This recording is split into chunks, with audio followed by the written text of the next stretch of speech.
Uma boa noite a todos que nos ouvem nesta noite. A partir deste momento, elevemos o pensamento ao alto, a Deus, nosso Pai maior, a Jesus, nosso irmão e mestre, para que possamos ter um bom entendimento das palavras do Evangelho do nosso Mestre Jesus. Dando continuidade ao capítulo 23, Estranha Moral, hoje os itens 13, 14 e 15. Jesus vinha proclamar uma doutrina que solapava na base dos abusos em que viviam os fariseus, os escribas e os sacerdotes de seu tempo. Assim fizeram-no morrer, querendo matar a ideia, matando o homem. Mas a ideia sobreviveu, porque era verdadeira. Ela cresceu porque estava nos desígnios de Deus. Saída de uma obscura aldeia da Judéia, foi plantar sua bandeira na própria capital do mundo pagão, em face de seus inimigos mais enraivecidos, dos que mais tinham interesse em combatê-la, porque ela derrubava crenças seculares, as quais muitos mantinham mais por seus interesses do que por convicção. Ali, lutas mais terríveis esperavam seus apóstolos. Foram inumeráveis as vítimas, mas a ideia cresceu, sempre, e saiu triunfante, porque se sobrepunha como verdade às suas antecessoras. É de notar-se que o cristianismo chegou quando o paganismo estava em seu declínio e debatia-se contra as luzes da razão. Ainda era praticado na forma, mas a crença desaparecera e só sustentava o interesse pessoal. Ora, o interesse é tenaz, nunca cede à evidência. Ele tanto mais se irrita, quanto mais os raciocínios que se lhe opõem são peremptórios, e quanto mais demonstram seu erro. O interesse sabe que está errado, mas não é isso que o afeta, pois a verdadeira fé não está em sua alma. O que mais teme é que a luz abra os olhos aos cegos. Esse erro lhe é proveitoso, por isso agarra-se a ele e o defende. Sócrates também não tinha trazido a público uma doutrina análoga, até certo ponto, a do Cristo, porque ela não prevaleceu em sua época, em meio a um dos povos mais inteligentes da terra? É que não chegara o tempo. Ele semeou numa terra não lavrada. O paganismo ainda não se desgastara. Cristo recebeu sua providencial missão no tempo apropriado. Os homens do tempo de Sócrates não estavam à altura das ideias cristãs, e muito faltava para tanto, mas havia uma maior aptidão geral para assimilá-la, pois começavam a sentir o vazio que as crenças vulgares deixavam na alma. Sócrates e Platão tinham aberto o caminho e predisposto os espíritos. Infelizmente, os adeptos da nova doutrina não se entenderam sobre a interpretação das palavras do mestre. A maior parte velada sob forma alegórica e figurada. Daí nascerem numerosas seitas desde o início, todas pretendendo possuir a verdade exclusiva, de modo que nem 18 séculos puderam conciliá-las, esquecendo o mais importante dos preceitos divinos, aquilo que Jesus tornara a pedra angular de seu edifício e a condição expressa da salvação, a caridade, a fraternidade e o amor ao próximo.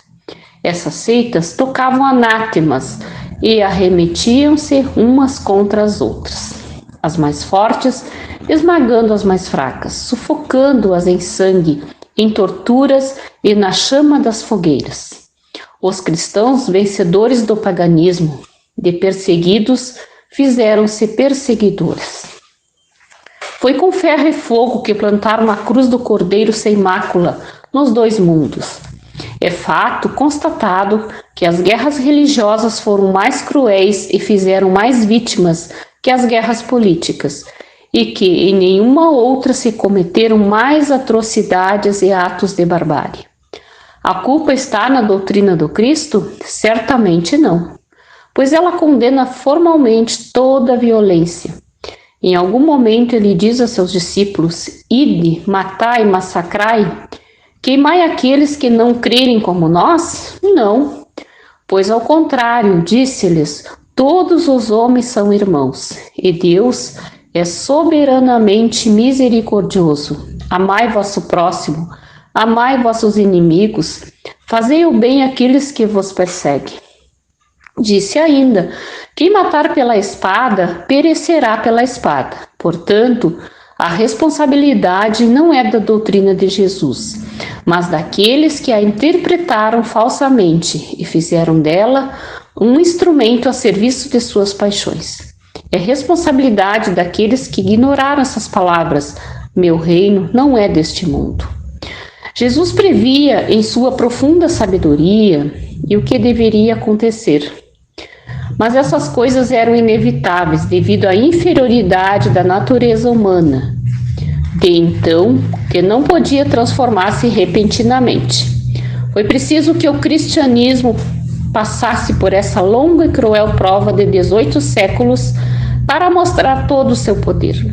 Porque apesar de todo o mal cometido em seu nome, ele saiu puro, nunca foi posto em causa. A censura recai sempre sobre aqueles que abusaram dele. A cada ato de intolerância, sempre se disse: se o cristianismo fosse melhor compreendido e melhor praticado, isso não teria acontecido. Bem, meus irmãos, nestes itens, Kardec continua fazendo observações em torno do cristianismo e dos seus opositores. Jesus viera no tempo devido, não porque os homens estivessem prontos para as ideias cristãs, mas havia um clima geral de disposição para assimilá-las, porque havia na alma um vazio deixado pelas crenças vulgares. Diz ainda que Sócrates e Platão vieram antes divulgando ideias semelhantes, mas o povo ainda não estava amadurecido para elas. Devido à desigualdade de grau evolutivo e da própria imperfeição dos homens, muitos dos intitulados cristãos continuam até hoje com interpretações muito diferentes dos ensinos de Jesus. Surgem seitas dizendo terem a posse da verdade, esquecidos de que o homem, não sendo obra acabada, só pode conhecer parte dela, e esse conhecimento se amplia na medida do seu progresso espiritual, aqui e em mundos mais elevados. Infelizmente, os intitulados cristãos agiram entre si como os adeptos do paganismo, em lutas contra seus irmãos, por não terem entendido que a pedra angular do cristianismo é a caridade, é a fraternidade e o amor ao próximo, sem os quais ninguém conquista a libertação da vida material para viver a plena em planos espirituais elevados. Aos que acusam o cristianismo como causa das atrocidades cometidas em nome dele, quando os erros, omissões e enganos são apenas dos homens que não compreenderam a sua verdade. A doutrina de Jesus continua nos evangelhos, esperando que os interessados a estudem, a compreendam e a coloquem em prática no seu dia a dia, lutando contra suas imperfeições, demonstrando através do exemplo um verdadeiro cristão. Jesus sabia que a grande maioria da humanidade não tinha a maturidade do senso moral para entender seus ensinos, mas sabia que era a hora própria de vir trazê-los, para que os mais preparados, aceitando-os, os divulgassem, mesmo com falhas, pois sempre houve na Terra e continua existindo os que se esforçam para vivenciá-los, servindo de exemplo para os demais. Então, meus irmãos, continuando com os nossos pensamentos elevados, vamos agradecer pela oportunidade de conhecer esses ensinamentos do nosso Mestre Jesus através de seu Evangelho. Que nos esforcemos para colocá-los em prática no nosso dia a dia e assim nos tornarmos verdadeiros cristãos, homens de bem. Vamos mentalizar a partir de agora o nosso hospital. Vamos mentalizar os pacientes que lá se encontram, tratando suas doenças. Vamos mentalizar os médicos, enfermeiros, enfim, toda a equipe que trabalha naquele hospital, para dar um suporte ainda maior a todos que lá se encontram, cuidando das suas doenças, que todos sejam energizados, com energias salutares de harmonia, de paz, de resignação. Que o nosso Pai Maior não desampare ninguém. Pedimos pelo nosso planeta, pedimos que ele seja banhado com energias fluídicas, de paz, de harmonia. Pedimos agora pelas nossas águas, as águas que estão postas nos copos, nas jarras, na casa de cada irmão que esteja ouvindo este Evangelho. Que essas águas sejam fluidificadas com fluidos benéficos, de harmonia, de paz e de cura para todos os nossos males. E que ao tomarmos dessas águas, possamos nos sentir curados, se assim for o nosso merecimento e a vontade do nosso Pai. Pedimos finalmente por todos os nossos irmãos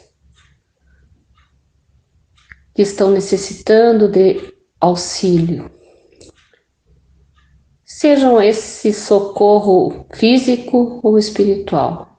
Que o socorrista de Jesus chegue a cada irmão que esteja precisando e leve a medicação necessária para os seus males. Em nome de Deus, em nome de Jesus, que assim seja.